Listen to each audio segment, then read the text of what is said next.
Friends, దేశానికి భారీ భూకంపం, తీవ్ర టెన్షన్ లో ప్రభుత్వం. ఈ విషయాలను తెలియాలంటే కనుక వీడియో కంప్లీట్ గా చూడండి. అప్పుడే మీకు కంప్లీట్ ఇన్ఫర్మేషన్ ఏంటో అర్థమవుతుంది. అదే విధంగా చాలా మంది వీడియో చూస్తున్నారు కానీ లైక్ అని కామెంట్ చేయట్లేదు. దయచేసి లైక్ అని కామెంట్ చేయండి. లైక్ అని కామెంట్ చేయడం వల్ల ఈ ఇన్ఫర్మేషన్ మనం చాలా మందికి తెలియజేసే అవుతాం. అదే విధంగా దేశానికి భారీ భూకంపం ఏ విధంగా సంభవిస్తుందో అనే విషయాలు మనం ఈ వీడియోలో పూర్తిగా తెలుసుకుందాం. ఇంకా లేట్ చేయకుండా వీడియోలోకి వెళ్దాం. ఫ్రెండ్స్, భారీ భూకంపం మయన్మార్, థాయిలాండ్ దేశాలను కుదిపేసింది. మయన్మార్ లో శుక్రవారం మధ్యాహ్నం 12 గంటల 50 నిమిషాల ప్రాంతంలో తొలుత భూమి భారీగా కంపించింది.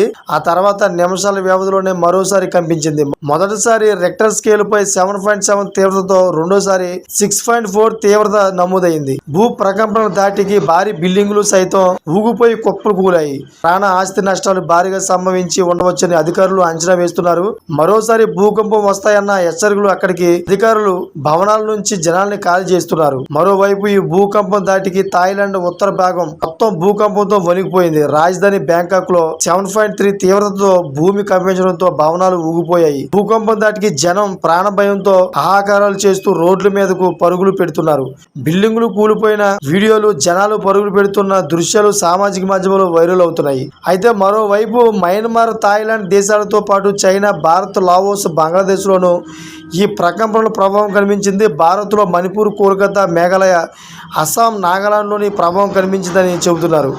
అయితే దీంతో నివాసితులు భయాందోళనలతో ఇల్లు నుంచి బయటికి పరుగులు తీశారు.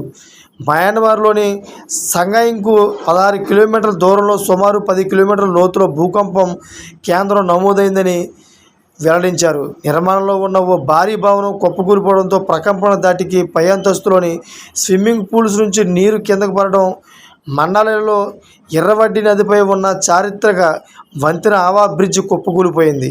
ఇందుకు సంబంధించిన వీడియోలు ఫుల్గా వైరల్ అవుతున్నాయి. మయన్మార్, థాయిలాండ్లో సహాయక చర్యలు కొనసాగుతున్నాయి. Thanks for watching friends.